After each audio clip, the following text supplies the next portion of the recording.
জয় গৌর জয় নিতাই। আজ 14ই অগ্রহায়ণ 1432 ও 1 ডিসেম্বর 2025 সোমবার মোক্ষদা একাদশী। এই মোক্ষদা একাদশীর দিনে আমি শ্রী চৈতন্য চরিতামৃত পাঠ করছি। আজ আমি পাঠ করছি শ্রী চৈতন্য চরিতামৃতের মধ্য লীলা দ্বাদশ পরিচ্ছেদ গুন্ডিচা মন্দির মার্জনের শ্লোক 100 থেকে 123। নারায়ণ হে নারায়ণ ভবভয়হরণম নারায়ণ। শ্লোক 100। ভক্তগণ করে গৃহ মধ্য প্রক্ষালন, নিজ নিজ হস্তে করে মন্দির মার্জন। শ্লোকার্থ: সমস্ত ভক্তরা মন্দিরের অভ্যন্তর ভাগ প্রক্ষালন করতে লাগলেন এবং স্ব স্ব হস্তে মন্দির মার্জন করতে লাগলেন। ইতি শ্লোক 100। শ্লোক 101। কেহ জল আনি দেয় মহাপ্রভুর করে, কেহ জল দেয় তার চরণ উপরে। শ্লোকার্থ: কেউ জল এনে শ্রী চৈতন্য মহাপ্রভুর কর কমলে দিচ্ছিলেন, আবার কেউ তার চরণ কমলের উপর জল ঢালছিলেন। ইতি শ্লোক 101। শ্লোক 102। কেহ লুকাঙ্গা করে সেই জল পান, কেহ মাগিলয় কেহ অন্যে করে দান। শ্লোকার্থ: কেউ সেই জল লুকিয়ে পান করছিলেন, কেউ তা চেয়ে নিচ্ছিলেন এবং কেউ তা অন্যদের দান করছিলেন। ইতি শ্লোক 102। শ্লোক 103। ঘর ধুই প্রণালিকায় জল ছাড়ি দিল, সেই জলে প্রাঙ্গণ সব ভরিয়া রহিল। শ্লোকার্থ: মন্দির ধোয়ার পর প্রণালিকায় সেই জল ছেড়ে দেওয়া হলো এবং সেই জলে সমস্ত প্রাঙ্গণ ভরে রইল। ইতি শ্লোক 103। শ্লোক 104। নিজ বস্ত্রে কইল প্রভু গৃহ সংমার্জন, মহাপ্রভু নিজ বস্ত্রে মাজিল সিংহাসন। শ্লোকার্থ: শ্রী চৈতন্য মহাপ্রভু, হরে কৃষ্ণ, শ্রী চৈতন্য মহাপ্রভু তার নিজের বস্ত্র দিয়ে ঘর মুছলেন এবং সিংহাসনটি মেজে পরিষ্কার করলেন। ইতি শ্লোক 104। শ্লোক 105 ও 106।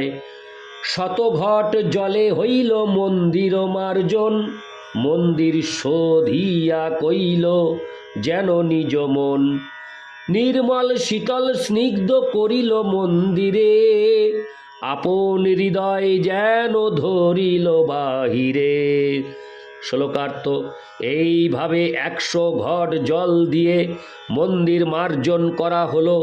মন্দিরটি তখন শ্রী চৈতন্য মহাপ্রভুর হৃদয়ের মতো নির্মল শীতল এবং স্নিগ্ধ হলো, যেন তার হৃদয়কে বাহিরে এনে ধরলেন। ইতি শ্লোক 105 ও 106। শ্লোক 107। শত শত জন জল ভরে সরোবরে, ঘাটে স্থান নাহি কেহ কূপে জল ভরে। শ্লোকার্থ: শত শত মানুষ সরোবরে জল ভরছিলেন, তাই ঘাটে স্থান না হওয়ায় কেউ কেউ কূপে জল ভরছিলেন। ইতি 107। ইতি শ্লোক 107। শ্লোক 108। পূর্ণ কুম্ভ লঙ্গা আইসে শত ভক্তগণ, শূন্য ঘট লঙ্গা যায় আর 100 জন। শ্লোকার্থ: 100 জন ভক্ত জলপূর্ণ ঘট নিয়ে আসছিলেন আর 100 জন শূন্য ঘট পূর্ণ করতে নিয়ে যাচ্ছিলেন। ইতি শ্লোক 108। শ্লোক 109। নিত্যানন্দ অদ্বৈত স্বরূপ ভারতী পুরী, ইহা বিনু আর সব আনে জল ভরি।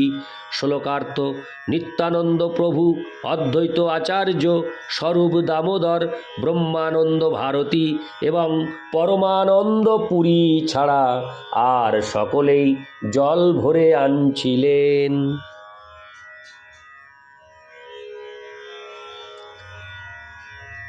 ইতি শ্লোক 109। শ্লোক 110। ঘটে ঘটে ঢেকি কত ঘট ভাঙি গেল, শত শত ঘট লোক তাহা লঙ্গা আইল। শ্লোকার্থ: ঘটে ঘটে ঠোকা লেগে অনেক ঘট ভেঙে গেল, তখন লোকেরা শত শত ঘট নিয়ে এলেন। ইতি শ্লোক 110। শ্লোক 111।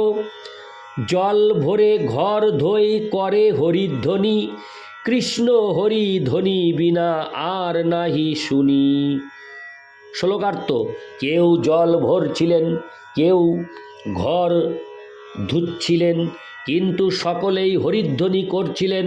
সেখানে কৃষ্ণ হরিধ্বনি ছাড়া আর কিছু শোনা যাচ্ছিল না। ইতি শ্লোক 111। শ্লোক 112। কৃষ্ণ কৃষ্ণ কহি করে ঘটেরও প্রার্থন, কৃষ্ণ কৃষ্ণ কহি করে ঘট সমর্পণ।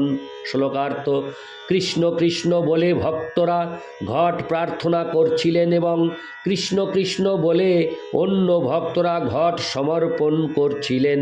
ইতি শ্লোক 112। শ্লোক 113। যেই যেই কহে সেই কহে কৃষ্ণ নামে, কৃষ্ণ নাম হইল সংকেত সব কামে। শ্লোকার্থ: যিনি যা কিছু বলছিলেন তাই তিনি কৃষ্ণ নামের মাধ্যমে বলছিলেন। এইভাবে সমস্ত ব্যাপারে কৃষ্ণ নাম সংকেত হল। ইতি শ্লোক 113। শ্লোক 114। প্রেমাবেশে প্রভু কহে কৃষ্ণ কৃষ্ণ নাম, একলে প্রেমাবেশে করে শতজনের কাম। শ্লোকার্থ: ভগবৎ প্রেমে আবিষ্ট হয়ে শ্রী চৈতন্য মহাপ্রভু কৃষ্ণ নাম উচ্চারণ করছিলেন এবং প্রেমাবেশে তিনি একাই 100 জনের কাজ করছিলেন। ইতি শ্লোক 114। শ্লোক 115। শতহস্তে করেন যেন খালন মার্জন, প্রতিজন পাশে যাই করান শিক্ষণ। শ্লোকার্থ: মনে হচ্ছিল শ্রী চৈতন্য মহাপ্রভু যেন 100 হাতে প্রক্ষালন মার্জন করছিলেন এবং সকলের কাছে গিয়ে তিনি শিক্ষা দিচ্ছিলেন। ইতি শ্লোক 115। শ্লোক 116। ভালো কর্ম দেখি তারে করে প্রশংসন, মনে না মিলিলে করে পবিত্র ভৎসন।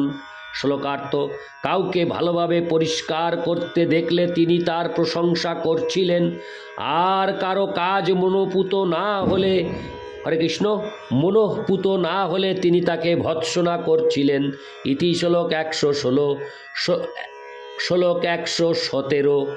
তুমি ভালো করিয়াছ শিখাহ অন্যেরে, এই মত ভালো কর্ম সেহ যেন করে। শ্লোকার্থ: মহাপ্রভু বলছিলেন, তুমি খুব ভালো করেছ, অন্যদেরও তুমি শেখাও যাতে তারাও এই রকম ভালোভাবে কাজ করে। ইতি শ্লোক 117। শ্লোক 118। এ কথা শুনিয়া সবে সংকুচিত হঙ্গা, ভালো মতে কর্ম করে সবে মন দিয়া। শ্লোকার্থ: শ্রী চৈতন্য মহাপ্রভুর এই কথা শুনে সকলে সংকুচিত হয়ে অত্যন্ত মনোযোগ সহকারে খুব ভালোভাবে কাজ করতে লাগলেন। ইতি শ্লোক 118। শ্লোক 119। তবে প্রক্ষালন কইল শ্রী জগমোহন, ভোগ মন্দির আদি তবে কইল প্রক্ষালন। শ্লোকার্থ: তখন তারা শ্রী জগমোহন প্রক্ষালন করলেন এবং তারপর ভোগ মন্দির আদি প্রক্ষালন করলেন। ইতি শ্লোক 119। শ্লোক 120।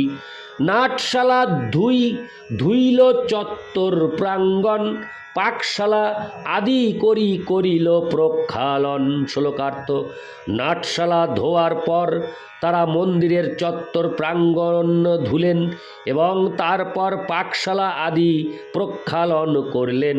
ইতি শ্লোক 120। শ্লোক 121। মন্দিরের চতুর্দিক প্রক্ষালন কইল, সব অন্তপুর ভালো মতে ধোয়াইল। শ্লোকার্থ: তারা মন্দিরের চতুর্দিক প্রক্ষালন করলেন এবং সব অন্তপুর ভালো মতে ধুলেন। ইতি শ্লোক 121। শ্লোক 122 থেকে 123। হেনকালে গৌড়িয়া এক সুবুদ্ধি সরল, প্রভুর চরণ যুগে দিল ঘট জল। সেই জল লঙ্গা আপনে পান কইল, তাহা দেখি প্রভুর মনে দুঃখ রোষ হইল। শ্লোকার্থ: সেই সময় গৌড়বঙ্গের এক বুদ্ধিমান এবং সরল বৈষ্ণব শ্রী চৈতন্য মহাপ্রভুর শ্রীচরণে জল ঢেলে সেই জল পান করলেন। তা দেখে শ্রী চৈতন্য মহাপ্রভুর মনে দুঃখ হলো এবং বাইরে একটু রাগ প্রকাশ করলেন। ইতি শ্লোক 122 থেকে 123। নারায়ণ হে নারায়ণ, ভবভয়হরণম নারায়ণ। লক্ষ্মীকান্তম কমলনয়নম, মঙ্গল চরণম নারায়ণ। জয় গৌর, জয় নিতাই, হরে কৃষ্ণ।